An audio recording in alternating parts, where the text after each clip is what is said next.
Much of modern education is about the accumulation of facts, rote learning, and the acquisition of knacks, rather than the inculcation of a critical attitude, the love of truth, and a desire to gain understanding. When I did my teacher training, the main thing that I learned was how to dissimulate effectively in writing, and also how to say things which I didn't believe, and even thought to be contradictory, so that in the end I felt a bit like the White Queen in Alice Through the Looking Glass. This training was no kind of education, for it resulted in me acquiring a knack and not a skill, for the ability to lie has no characteristic excellence.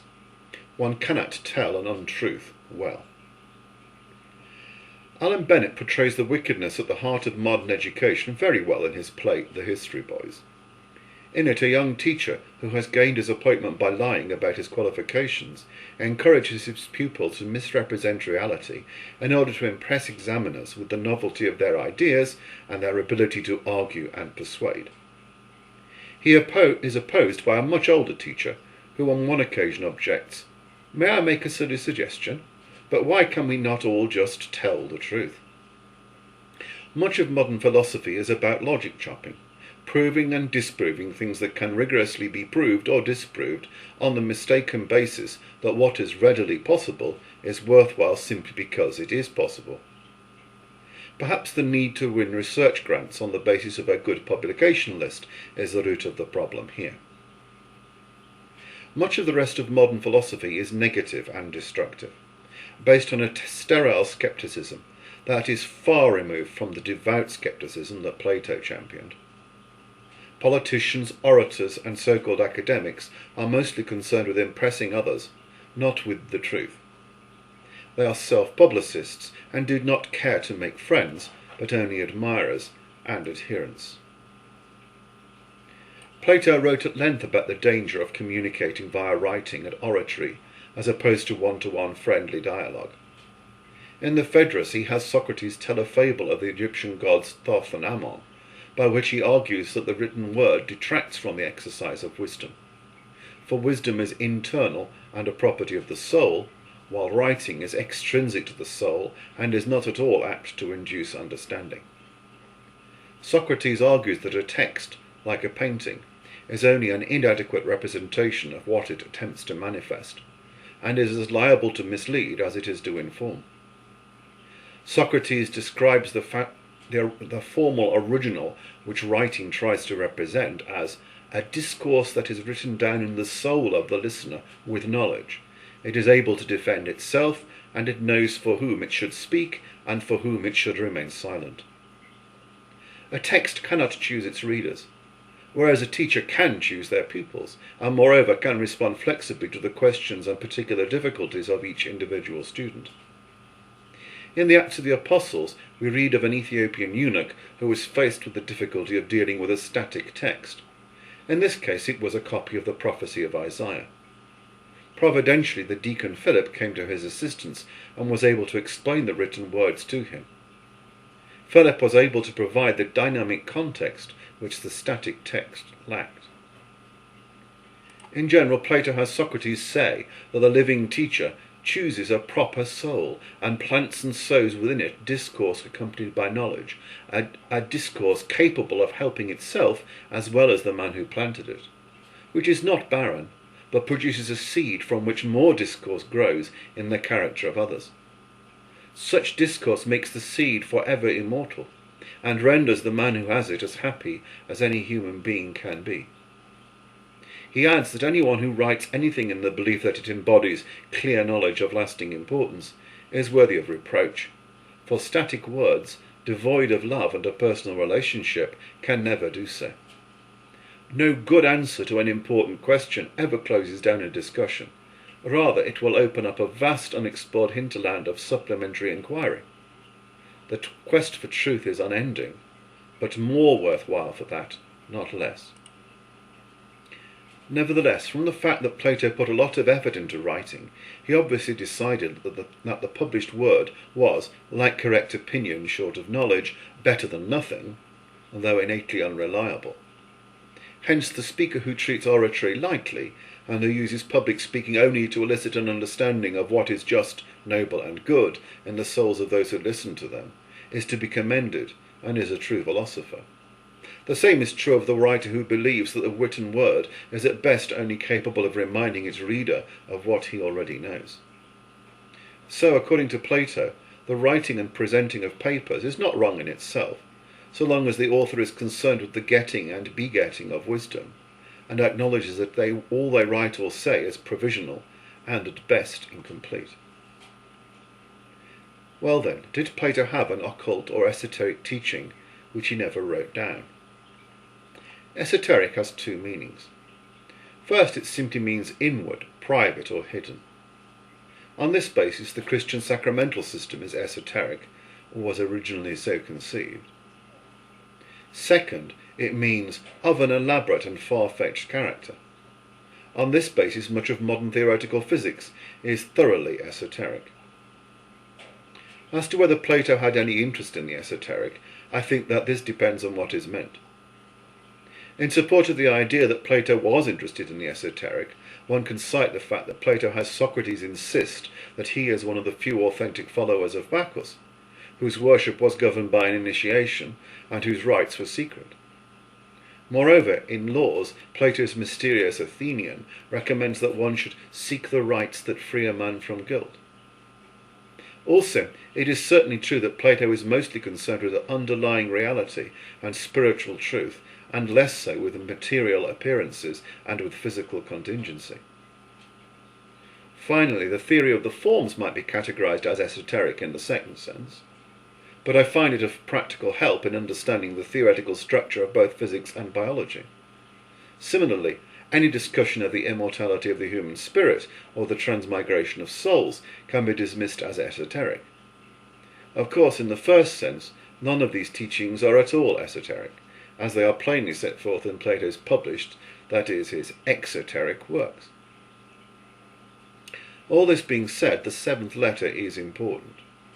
In it, Plato writes that he has never written anything about the problems with which I am concerned, and adds that there is no writing of mine about these matters, nor will there ever be one, for this knowledge is not something that can be put into words like other sciences, but after long continued intercourse between teacher and pupil, in joint pursuit of the subject, suddenly, like light flashing forth when a fire is kindled, it is born in the soul, and straightway nourishes itself.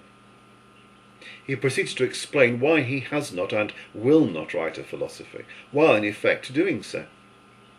If I thought that these matters could be put into written words, he says, adequate for the multitude, what nobler work could I do in my life than to compose something of such great benefit to mankind? But I do not think that the examination, as it is called, of these questions would be of any benefit to men, except for a few, that is, to those who could with a little guidance discover the truth for themselves. This is much in the vein of the Phaedrus passage we have already considered, where Plato has Socrates argue a general point regarding the inadequacy of the written word, and where he does not limit his critique to higher or more advanced learning only by saying that it is acceptable to write of simple matters, but not of subtle ones. He then asserts that there is a true doctrine, and proceeds to write it down at some length, in seeming contradiction to his promise never to do so. Plato says, because of the weakness of language, no sensible man will venture to express his deepest thoughts in words, especially in a form which is unchangeable, as is true of written outlines. By the repeated use of all these instruments, however, that is, names, definitions, and perceptions, ascending and descending to each in turn, it is barely possible for knowledge to be engendered of an object naturally good in a man naturally good. But neither quickness of learning nor a good memory can make a man see when his nature is not akin to the object. The truth and error about any part of being must be learned together through long and earnest labour. Only when names, definitions, and perceptions have been rubbed against one another and tested, pupil and teacher asking and answering questions in goodwill and without envy, only then, when reason and knowledge are at the very extremity of human effort, can they illuminate the nature of any object. Now it might be argued that this true doctrine is distinct from the problems with which I am concerned. But this is implausible, as throughout the text Plato refers to these matters without any attempt to distinguish between, on the one hand, the subject which he has often before expounded and is expounding once more in the letter, namely the true doctrine, and on the other hand, the problems with which I am concerned. Moreover, Plato writes that the things which should not be written down are in fact contained in the briefest of formulae, although he has previously said that this knowledge cannot be put into words. How can this all be made sense of? The following possibilities occur to me. The first possibility is that the seventh letter is spurious. But if it is a fake, it is a very good one. Nothing it contains is out of character. Most modern scholarship accepts the epistle as either being by Plato or a very close and well-informed disciple. The second possibility is that Plato was a fool and didn't realise that he was contradicting himself. But this is incredible. The third possibility is that Plato changed his mind and later in life put pen to paper about subjects of which he had originally thought it unwise to give a written account. Perhaps he decided it was worthwhile for the sake of those few who he concedes could benefit from it. However, if the seventh letter is genuine, it dates from the last part of Plato's life, which means that most of his written work cannot be taken as reflecting this supposed change of mind. The fourth possibility is that Plato indeed had an esoteric teaching, and it was only this occult doctrine which he refused to write down. In physics, Aristotle contrasts Plato's teaching in the Timaeus regarding the forms with what he says was Plato's unwritten account of the matter. On the one hand, this might represent nothing more than a misunderstanding of Plato's writings, as Plato predicts that any text will be misinterpreted. On the other hand, it might signify that Plato did indeed have some positive teaching beyond that which he articulates in his writings. However, this is not in keeping with the tone of the Phaedrus passage, where the dangers inherent in all serious writing and oratory are emphasized. Moreover, this doesn't explain how Plato came to write down in the seventh letter statements that formally invalidate the very document that contains them. Also, the existence of specific esoteric content is difficult to square up with the idea that it could be encapsulated in the briefest of formulae. The fifth possibility is that Plato intended the seventh letter itself to be private, in which case Plato did have an esoteric doctrine, and we know exactly what it is from the private record that he made of it for the benefit of the few friends to whom he addressed this letter. This makes more sense, as both in the letter and in the Phaedrus, Plato built in loopholes to his general statement. In the letter, he allows that a few people would benefit from a written examination of the problems with which he is concerned. In the Phaedrus, he allows that if someone writes or speaks in a playful way, and only to communicate what is just, noble, and good, then this is commendable. On the other hand, the true doctrine which the letter expounds, which amounts to Plato's theories of the forms, dialectic, and education, is pretty much contained in his published dialogues, so it hardly counts as esoteric. Moreover, the seventh letter has more of the character of an open letter than a truly private communication. The sixth and final possibility is that Plato means to put the actual dilemma that he faced forcefully before us, hoping that if he said that the written word was not to be trusted, and also that if he wrote in dramatic and dialogue form, he would mitigate the danger he saw so clearly. What he is really dead set against is writing an impersonal textbook, academic monograph, or a set of lecture notes. The last is my preferred option. I think that Plato never writes as a logician, but always as a dramatist, poet, and lover of wisdom. This is not to say that he doesn't have a healthy respect for logic, but rather that his concern was that heart should speak with heart, as Cardinal Newman puts it, quoting St. Francis de Sales, and that logic should be the servant of the soul, not its master. Plato wants to make philosophy intimate and personal, not dry and academic. What an irony that his beloved academy should have given rise to that sad epithet. Long before Gödel, Plato knew that logic was not complete, and that the pursuit of definitions and formal rigour for their own sake was at best a lost cause, and at worst a distraction from the quest for true wisdom.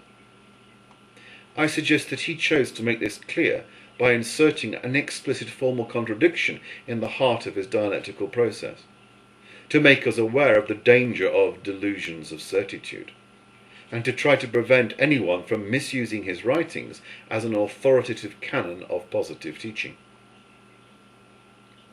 The esoteric knowledge with which Plato is certainly concerned is intuitional and inspirational. It can be attained only at the limit of a rational dialogue. It cannot be taught directly, and so neither can it be withheld, in the sense that it could have been published, but Plato chose not to do so. Equally, those who claim to know what it is, and to write of it, as did Dionysius, the tyrant of Syracuse, by that very act prove that they are not in possession of this information. In Catholic terms, this information is grace, and more particularly sanctifying grace. In the Phaedrus, Plato portrays his dialogues as an amusement. He satisfies his own criterion of not being either self-important, nor prescriptive, nor definitive of anything. Indeed, in Laws, Plato argues that a human being's proper business is to spend their whole life in play, in order to gain divine approval. In the Symposium, Plato has Socrates report to Diotima say that the end of philosophy is to become the friend of God. Hence the pursuit of wisdom starts from love, proceeds through love, and ends in love. So when someone rises by these stages, Plato tells us, through loving boys correctly, and begins to see this beauty, he has almost grasped his goal. One goes always upwards, for the sake of this beauty, starting out from beautiful things, to all beautiful bodies, then to beautiful customs, to learning beautiful things. And from these lessons he arrives in the end at this lesson, which is learning of this very beauty, so that in the end he comes to know just what it is to be beautiful. Philosophy should be a dialogue between lovers, and be inspired by the love of beauty, truth, and virtue. True education is based on friendship and benevolence, that is, on a loving personal relationship. The process is much more important than the putative objective. The real object of philosophy is personal wholesomeness and integrity, interior justice. It achieves this by engendering an understanding of reality and an appreciation of the individual's proper role and appropriate business. All wisdom is esoteric, for it is a quality of the soul, and so is interior. Catholic spirituality is all about cultivating the interior or esoteric life, and so being justified in truth. Let us each hunger and thirst for righteousness, that is, justice, and wholeness, out of love. Let us each pursue wisdom, the attainment of which will make us truly friends of God. Let us each aspire to be a true member of Plato's Academy, a philosopher.